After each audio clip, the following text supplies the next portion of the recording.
Imagine you're standing on the rugged, freezing shore of Lake Aleknagik in Alaska. Oh, it gets so cold out there. Yeah, the wind is just howling off the water. The landscape is vast and wild. Right. And you step inside this tiny, cramped field lab run by the University of Washington Fisheries Research Institute. And, you might be expecting to see some sort of glowing sci-fi interface tracking the ecosystem. Like a brilliant tech hub pushing the boundaries of the natural world. Exactly. But instead, you see a project technician named Joel Tibbs. He's just sitting in a cheap chair, staring at hours and hours of muddy drone video of a river. Just staring at a screen. Yeah, and on his monitor, there is a single bright yellow line drawn straight across the screen. And every few seconds, as he watches a salmon swim across that yellow line, Joel simply reaches out and taps the F key on his keyboard. Just a single keystroke. Sitting in the quiet, watching the water flow on a screen, tapping one key for hours on end. Thousands of times a day. And the thing that is so wild about this scene, this incredibly tedious, mind-numbing act of just sitting there hitting F, is that this is not actually the fish count. No, it's not. Joel is not tallying the day's run for the biologists. He's doing something much more foundational. Right, he's teaching. He is teaching. And that is what this deep dive is all about today. We are going to look at how this repetitive, seemingly trivial act is a lesson. It is the absolute bedrock of how we teach artificial intelligence to comprehend the natural world. Because we tend to look at AI as this omniscient magic that just knows things, right? Oh, absolutely. But today, we're going to open up the black box of computer vision and really look at the wiring. Yeah. We're going to figure out how a guy pressing a single button on a keyboard in a freezing lab is the entire foundation for an electronic eye trying to outsmart moving water and optical illusions and, tumbling debris. Right, and we're going to get into why that pristine million-dollar technology still gets completely outsmarted by a wet piece of wood. It really does. Because if you assume the computer just turns on, looks at a river, and says, oh yes, a salmon, you are going to be shocked by how fragile the math actually is. It's incredibly fragile. So we're going to walk you through how a machine learns to see. We'll cover the massive trap of accidentally counting the exact same fish 300 times. And why, despite all this cutting-edge automation, humans are still the ultimate, irreplaceable fail-safe. The irony of the whole endeavor is pretty profound, honestly. How so? Well, you have this massive push for state-of-the-art computer vision in fisheries, right? Ah. These models that process thousands of frames a second. Right, highly advanced stuff. Exactly. And its entire existence relies completely on the most old-school, manual, repetitive human labor imaginable. So let's break down exactly what happens when Joel hits that key. Like, how does tapping F build a futuristic machine learning model? Well, you have to remember that if you buy a drone and fly it over a river, the camera doesn't know what biology is. Right. To a machine, there is no biology. There is no river. There are no fins. There is no water. Just pixels. Exactly. When that drone footage is fed into a computer, the machine is an absolute blank slate. It just sees a massive grid of pixels, and each pixel is a string of numbers representing red, green, and blue light values. That's it? That's it. A spreadsheet of numbers constantly shifting. So to make sense of it, you have to introduce a concept called supervised machine learning. Which means someone has to be the supervisor, right? Precisely. And in this case, the supervisor is a remote team member named Ian Shu. Okay. Ian is the one building the machine learning side, the actual architecture of this electronic eye. But Ian cannot just type a dictionary definition of a salmon into his code. You can't just code a rule that says, hey, look for a silver thing with a tail. No, because water distorts everything. Lighting changes constantly. The only way to teach the model is to give it thousands and thousands of labeled examples. It's like flashcards. You have to show it the picture and immediately give it the answer. That is the core of supervised learning. The model needs paired instances. Here's the data, paired with here's the human's guaranteed correct answer. Oh, wow. So when Joel Tibbs watches that drone video, sees a salmon cross his yellow line, and hits the F key, he is stamping a label onto that exact millisecond of video data. Okay, so he's telling Ian's model at this specific coordinate, at this exact moment in time, a human being is staking their reputation on the fact that a fish is present. Yes, which gives Joel an insane amount of silent power over how this machine is going to interpret reality. Because the AI has no independent judgment. None whatsoever. The machine's entire belief system about what constitutes a fish is hardwired by Joel's reflexes. Wait, so what if Joel messes up? That's the thing. Think about the quirks of human behavior. If Joel gets tired and consistently hits the F key a fraction of a second late, the machine learns that a fish is actually the empty water just behind the tail. Oh, that's wild. Or if he presses it when only the nose crosses the line, the machine internalizes that a fish is just a nose. Because the AI doesn't know it's learning a human error. Exactly. It assumes Joel's timing is the flawless mathematical definition of a salmon. Okay, so the yellow line is what Joel is using for this specific project. But if we look at the wider field of computer vision, like if you're trying to track animals anywhere, not just crossing a line, there's a much more intensive way this is usually done, right? Oh, definitely. You don't just use a tripwire, you draw a box. Yes, the yellow line click is actually a brilliant, hyper-specific shortcut for this one lab. But the industry standard across computer vision is incredibly labor-intensive. It's called the bounding box. A bounding box. Right. Instead of waiting for a fish to cross a line, a human technician goes into a single frozen frame of video and uses their mouse to draw a tight virtual rectangle, completely enclosing every single fish they can spot. Every single fish. In a video that is playing at, what, 30 or 60 frames a second? Yes. So you pause. You draw a box around fish A, fish B, fish C. You advance the frame. You draw the boxes again as they move. That sounds agonizing. It really is. And you have to understand what this box actually communicates to the computer. It deliberately strips away all the complex biology. Like it doesn't care about the shape. Exactly. The bounding box doesn't say, hey, look at the elegant curve of the dorsal fin, or, notice this specific silver sheen of the scales. It just gives the computer spatial coordinates, top left corner, bottom right corner. Yes. It tells the machine whatever object you are looking for is located somewhere inside this specific geometric space. It reduces the complexity of nature down to an area of pixels. Which brings up the sheer mind-boggling scale of this. If I want to explain this concept to someone, I usually compare it to teaching a toddler to recognize a dog. Ooh, that's a good analogy. Right. If you want a 2-year-old to know what a dog is, you don't sit them down with a biology textbook. You don't teach them the taxonomy of wolves or explain canine skeletal structure. You would lose them in about 3 seconds. Exactly. You take them for a walk down the street, and every time you see a dog, you point at it. Right. You point at a massive dog in the bright sun. You point at a tiny fluffy dog in the fog. You point at a dog running, a dog sleeping. Show them all the variations. Yep. You point hundreds and hundreds of times in every lighting condition imaginable until eventually you walk outside and the toddler points on their own. Yeah, the AI model is exactly like that toddler. And the bounding box is the human finger pointing. Precisely. And the AI is absolutely only as good as the pointing. That analogy scales up terrifyingly wide when you look at the reality of fisheries research. Really?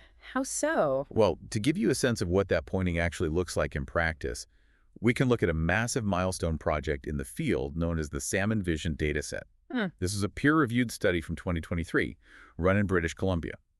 Now, it wasn't the specific Bristol Bay project Joel is working on, but it is the perfect example of what happens when the bounding box method reaches its absolute peak. What did they do? To train their AI, the researchers collected 1,567 underwater videos. Wow. And to teach the model, human labelers had to physically sit down and draw those little rectangles on 532,000 individual frames. 500,000 frames. I want you, the listener, to just picture the physical reality of that. It's staggering. Imagine sitting in a dark room, mouse in hand, your wrist aching, staring at murky green water on a monitor, drawing thousands of rectangles every single day for weeks on end. It is a monumental, grinding amount of manual labor. The physical toll is real, yeah. But the output is genuinely remarkable because they did that pointing 500,000 times. The AI eventually learned to draw its own boxes. So it paid off. Big time. When they feed brand new unseen video into the Salmon Vision system now, the model outputs this incredible visual tag.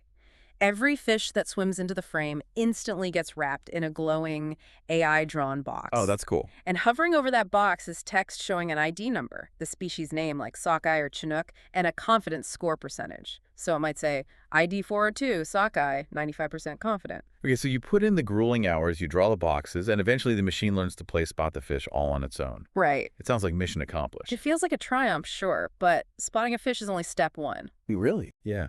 Seeing a fish on a screen and actually conducting a reliable biological census of a massive river system are two entirely different computational tasks. Because seeing a fish doesn't mean you know how to count it. Exactly.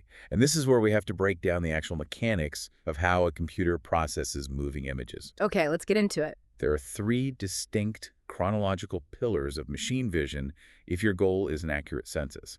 They are detection, tracking, and counting. Let's pull these apart, because I think people hear computer vision and assume it's all one fluid process. What is happening in Pillar 1, detection? So detection is the most fundamental baseline step. It answers a very isolated question. Is there a fish in this single frame, and where is it? Got it. The model looks at one static image, scans the pixels based on what it learned from all those 500,000 bounding boxes, and says, yes, I see the pattern. There is a fish located at these coordinates. Okay, that sounds pretty straightforward. It looks at a picture and finds the shape. It is, but there is a massive catch. What's the catch? Detection is purely amnesiac. It has absolutely no memory. Yeah. Zero. To a pure detector model, the fish it finds in frame number 100 is a complete and total stranger to the fish it finds in frame number 101.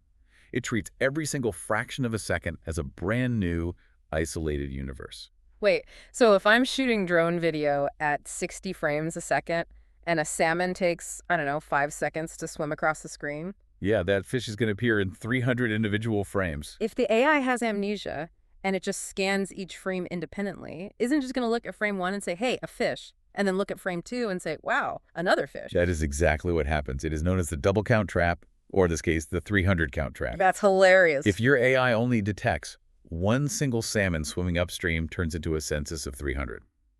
The model tells the biologist there is a massive run happening, when in reality, it's just one slow fish. Which makes pure detection completely useless for census? Completely useless. Which forces us into Pillar 2, tracking. How do you cure the AI's amnesia? Well, tracking is where the math gets incredibly complex. Tracking answers the question, is the object I am seeing right now the exact same object I saw a millisecond ago? Okay, so it has to connect the frames. Right. To do this, the system uses what is called a multi-object tracker. How does it actually know, though, if all it has is boxes of pixels? It relies on spatial math, often something called intersection over union. Intersection over union. Yeah. The tracker looks at the bounding box it drew in frame 100. Mm-hmm. Then it looks at the bounding box it drew in frame 101. And it compares them. Exactly. It calculates how much those two boxes overlap in physical space. Since the fish only moved a tiny fraction of an inch in 1/60th of a second, the boxes will heavily overlap. Makes sense. So the map dictates if these boxes overlap by, say, 90%, it must be the same biological object. It's literally just connecting the dots. Yes. It stitches those independent, memoryless detections together across time.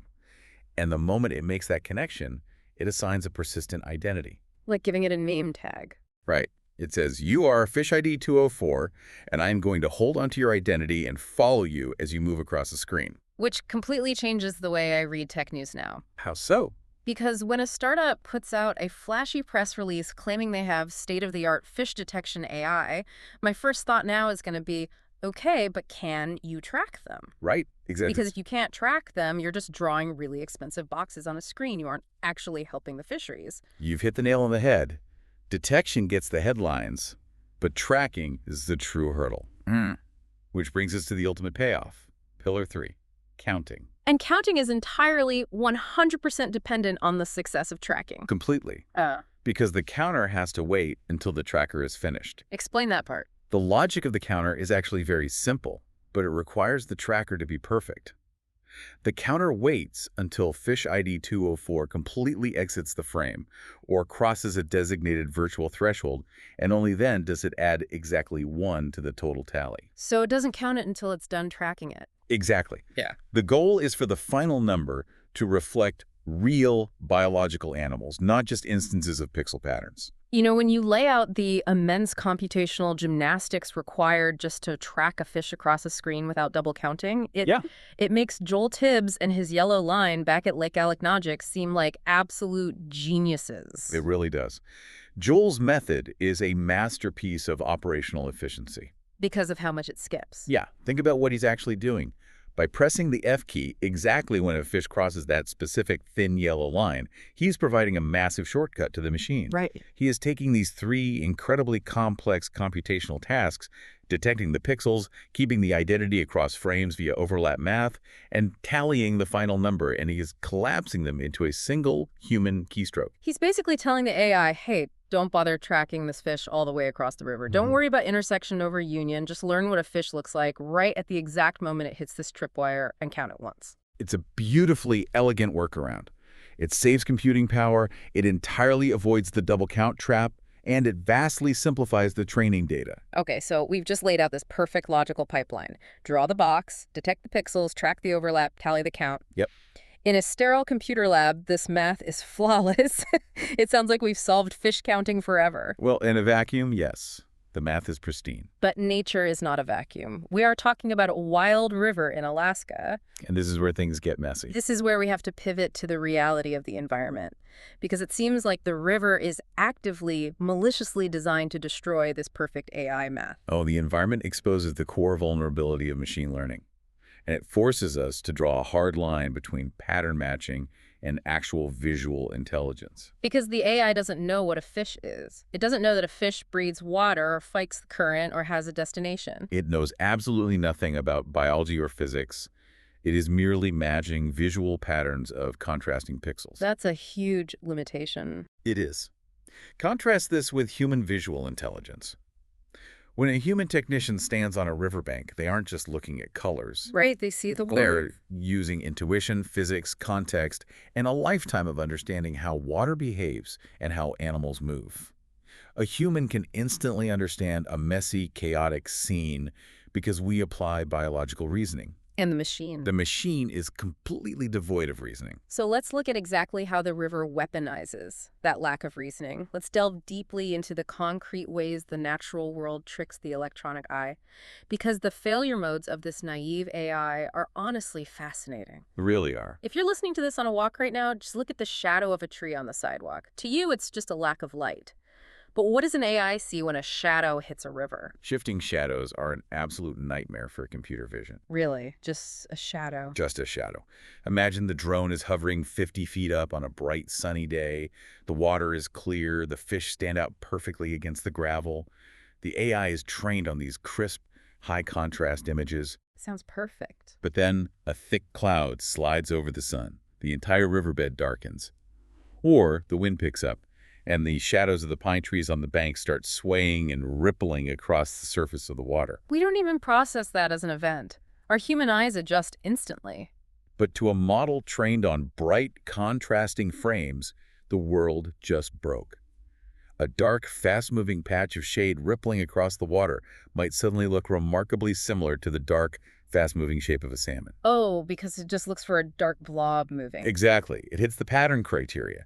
So the AI confidently draws a bounding box around a shadow and counts as a fish. It's literally counting ghosts. It is. Or the exact opposite happens. A real biological fish swims out of the sunlight and into that newly dark patch of water. Let me guess, the AI loses it. Completely. The contrast the AI relies on entirely disappears, and the system misses the real fish. It goes completely blind. Blinded by a cloud. That's crazy. What about the water itself? Because water isn't a flat mirror. It's constantly churning. What happens when you get surface glare? Well, surface glare creates this awful strobe effect.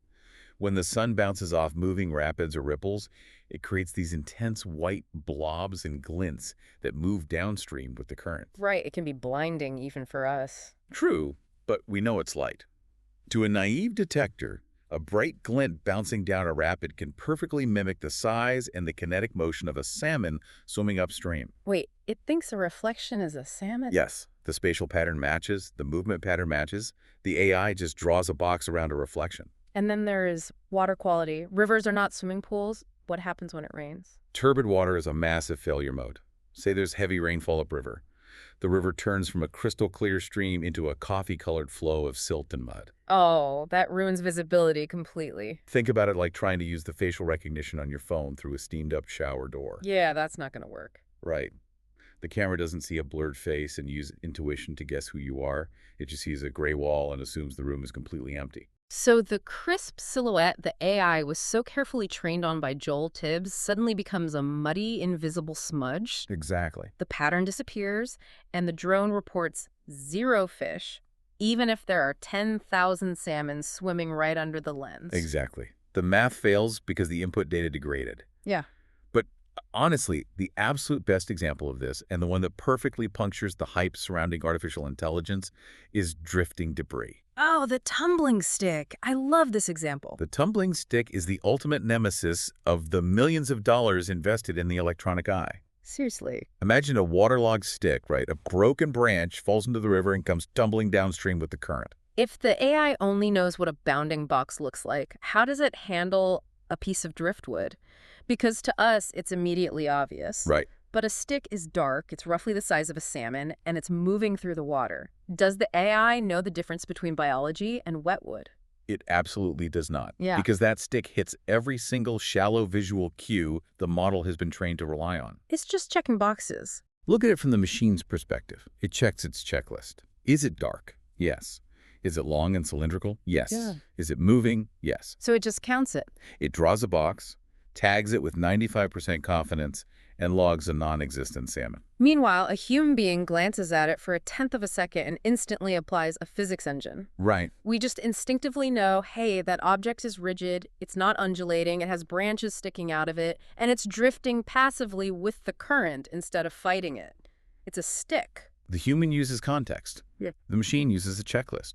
And it exposes just how shallow the intelligence in artificial intelligence really is. It's wild to think this highly advanced system can be completely defeated by a wet piece of wood. Humbling, really. But it's not just the environment fighting the AI, is it? The peer-reviewed literature shows that the fish themselves actually break the tracking math. Well, they do. The researchers behind the salmon vision paper we discussed earlier noted some serious biological hurdles. Like what? For instance, what happens during a massive run when there are hundreds of fish and they start swimming on top of each other? Oh, no. The researchers noted that fish often fully eclipse one another in the video feed. Oh, I see where this is going. If fish ID 204 swims directly underneath fish ID 205, the intersection over union math completely melts down. The tracker loses its mind. The two bounding boxes basically merge into one. What does the AI do? It doesn't know. Does the AI count one big fish? Does it delete 204?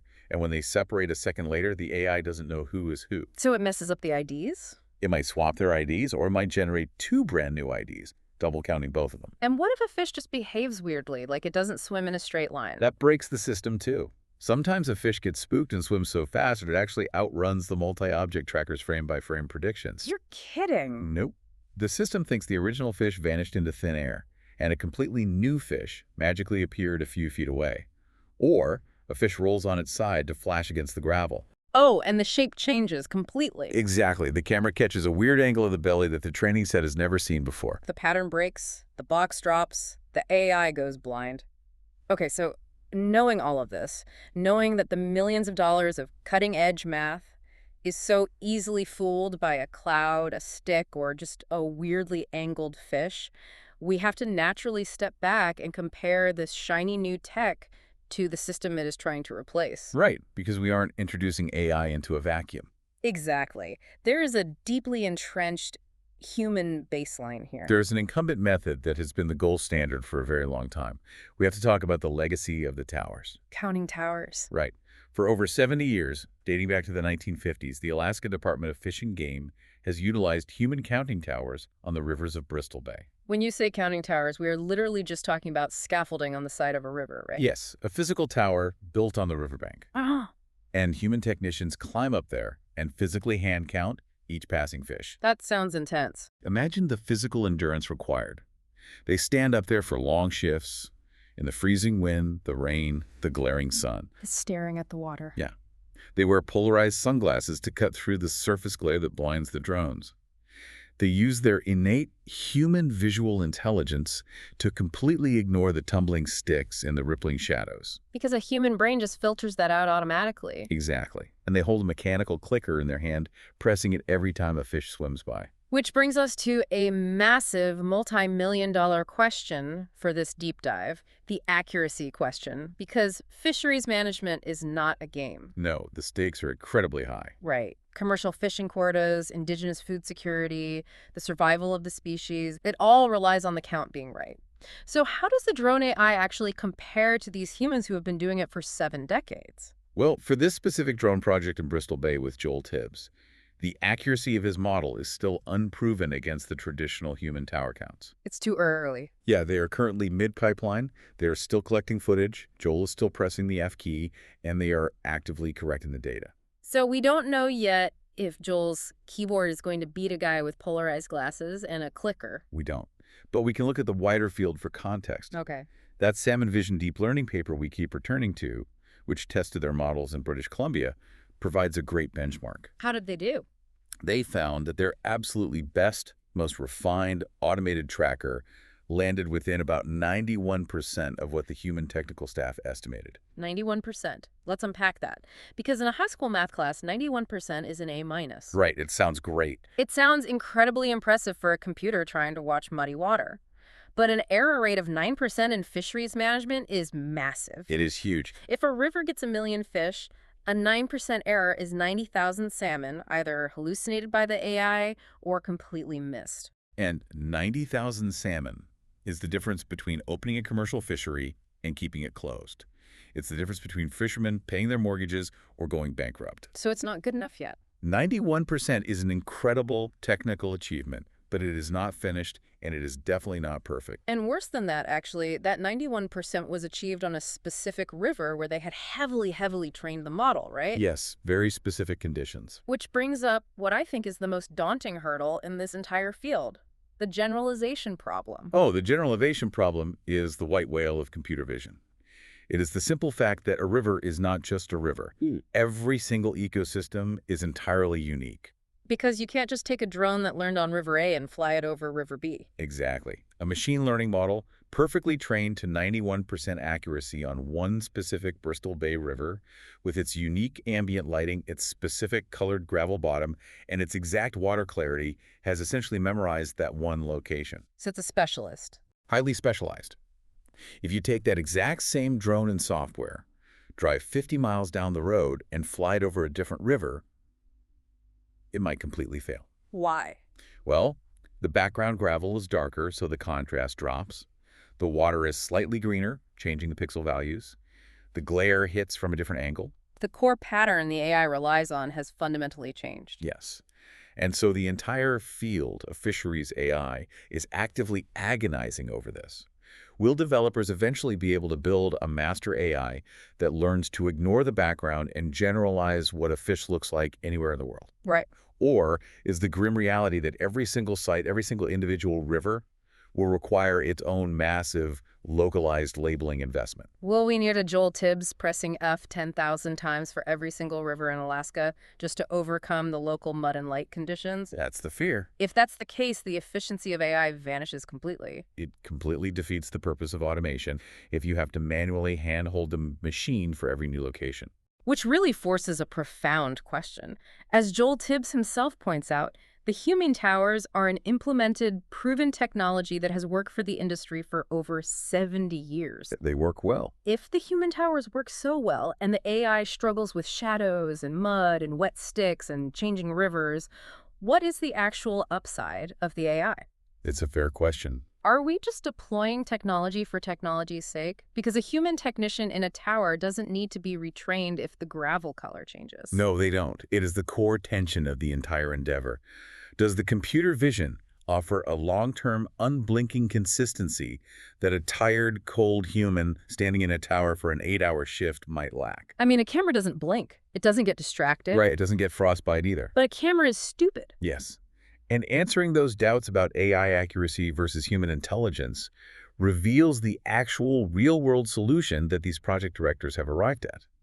Because they aren't firing the humans. They aren't. No, they are fundamentally changing their jobs. This is the critical shift. The realization that the AI cannot survive alone. The human must stay in the loop. Exactly. The data pipeline is a loop, not a handoff. What do you mean by that? You don't just train the AI once and send it out into the wild. Manual labeling is not just a starting point. It is an ongoing structural necessity. Ian Chu, the machine learning developer on this project, estimates that several thousand labeled images are needed just to establish a baseline. Wow. But that is immediately followed by multiple rounds of active training. So walk us through that feedback loop. What does it actually look like in practice, day to day, for the human and the machine? Well, it goes like this. First, you train the model on Joel's initial clicks. Okay. Then you let the model loose on a batch of brand new drone footage and let it make its best guesses. The model outputs its bounding boxes, its confidence scores, and its final count. And then what? Then a human technician sits down, manually watches the video, and audits the AI's work. Oh, I see. So they become an editor, not a counter. Exactly.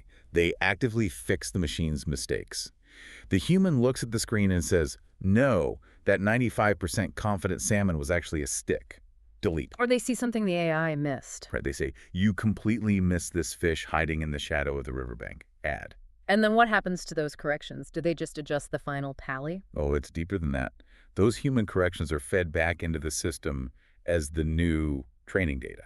So the AI learns from its own specific mistakes. The model is essentially forced to study its own corrected mistakes. It gets retrained on the delta between its guesses and the human's truth, and it becomes slightly sharper. That makes a lot of sense. This constant human oversight is the only thing that ensures quality control. Without it, as river conditions change throughout the season, the model's accuracy would steadily degrade until the data was completely useless. You know, framing this not as AI replacing people, but as a distillation of human judgment completely changes how we should look at automation. Doesn't it? We aren't building a robot to take the fisheries job. We are building a tool that eventually scales the tedious, mind-numbing part of counting, staring at empty water for hours, waiting for a fish, while a person remains securely positioned to handle the edges, the complex biological ambiguities that the math fails to grasp. We see this exact dynamic playing out in other forward-thinking projects, actually. Oh, yeah. Yeah. There is a parallel drone project operating on the Skagit River in Washington State. It's run by the University of Washington Aeronautics Department, working alongside tribal partners like the Soxhawtla Indian tribe. What are they doing differently? In that project, the tribal biologists are deeply involved in the loop. They manually review the images to train the models, and then they verify the flagged results. Ah, so they use their local expertise. Exactly. The human expertise, the indigenous ecological knowledge of the river, is the anchor that keeps the AI grounded in reality. But this introduces a fascinating, deeply philosophical wrinkle. If the human's job changes from standing in a tower, clicking a tally counter as a state employee, to sitting in a university lab training a proprietary AI model, that is a massive, invisible shift in power, isn't it? It is a massive shift, and it is a vital question for the future of fisheries management globally. Because it's about the data. We have to explore the deeper implications of data ownership. Who actually owns the final count? Right. For 70 years, a state agency employee physically standing in a tower held the count. They own that data immediately, locally, and transparently. But now you are taking that count and running it through a massive, opaque digital supply chain. A very complex chain. You have the drone pilot collecting it, the university field lab sorting it, remote software teams like Ian Chu building the architecture, and the proprietary machine learning models processing it. Yes. As the process distributes, control over the count quietly shifts away from the local riverbank and into the hands of technologists. Which creates incredibly thorny policy questions. Who owns the model's output? Is it the university, the tech startup providing the tracking software, the state? What happens when there is a disagreement? Right. If a commercial fishery opening depends on whether a salmon run hits exactly 1 million fish, And the AI confidently outputs a count of 990,000. but the human editor manually reviewing the footage says, wait, the AI missed 20,000 fish hiding in the shadows. Whose count becomes the legal reality? It's a live, highly unresolved issue. The technology is moving vastly faster than the regulatory policy. It usually does. We are taking a process that was deeply physical, localized, and highly visible, a person in a tower, and burying it inside a black box of algorithms. My takeaway from this whole loop concept, from the Skagit River to Lake Aleknagik, is that artificial intelligence out in the wild is incredibly, surprisingly fragile without human humility. That's a great way to put it. We desperately want to believe the machine is infallible. We want the sci-fi dream. But the moment we trust the machine blindly, The exact moment we decide we don't need the human in the loop anymore is the exact moment we start counting sticks as salmon. That is the perfect distillation of the challenge. The machine is a tool, not an oracle. So let's bring this all together for the listener.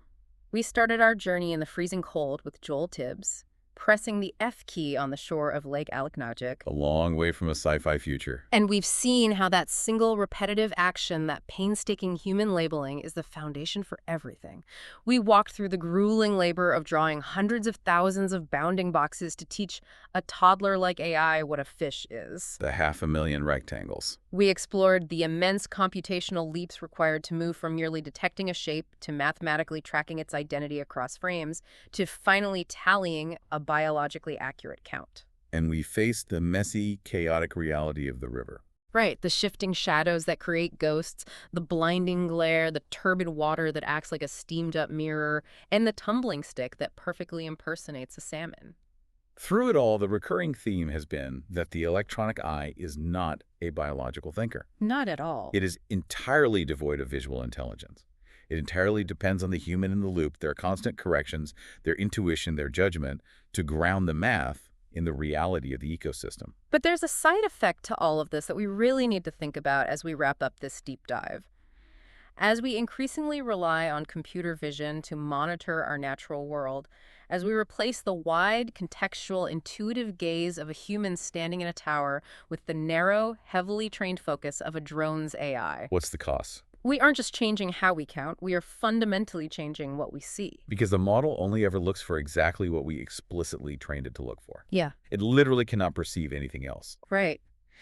We are training these machines to be hyper-focused on the specific pixel pattern of a salmon swimming upstream.